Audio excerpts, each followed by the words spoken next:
జనవరి 3వ తేదీ నారావారిపల్లెలో mega job Mela నిర్వహిస్తున్నామని ఎమ్మెల్యే పులివర్తి నాని అన్నారు. తాము ఇచ్చిన హామీ మేరకు జాబ్ మేళా నిర్వహిస్తున్నామన్నారు.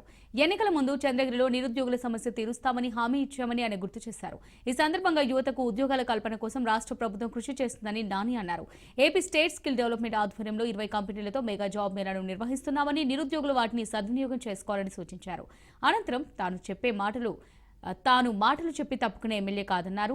39 గ్రామాలకు రోడ్డు సమస్య ఉందని, రానున్న రోజుల్లో 100% సీసీ రోడ్డు నిర్మిస్తామని తెలిపారు. జనవరి 3వ తారీఖు నారావారిపల్లిలో ఉన్నటువంటి టీడీడీ కళ్యాణ మండపంలో జాబ్ మేళా నిర్వహిస్తారు. దానికి సుమారు 20 కంపెనీలు వస్తాయి.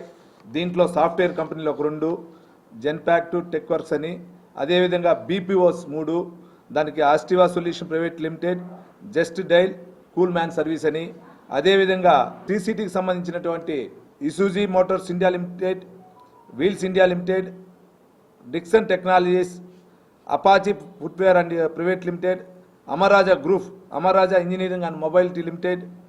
వీటి ద్వారా 5వ తరగతి నుంచి బీటెక్ వరకు ఎంబీఏలు చేసిన వాళ్ళకందరికి కూడా రేపు జాబ్ మేళా 3వ తారీఖు ఉదయం 9 గంటల నుంచి స్టార్ట్ అవుతుంది. దీనికి సంబంధించి అందరూ యువత పాల్గొని, ఎవరైతే నిరుద్యోగులకు ఉన్నారో వాళ్ళందరూ మార్కొని, ఇప్పుడే సార్ చెప్పారు, ఎంప్లాయ్మెంట్ ఆఫీసర్ చెప్పారు, స్కిల్ డెవలప్మెంట్ ఆఫీసర్ చెప్పారు, డిఆర్డీఏకి సంబంధించి పీడీ గారు కూడా చెప్పడం జరిగింది. ప్రతి ఒక్కరికి వాళ్ళ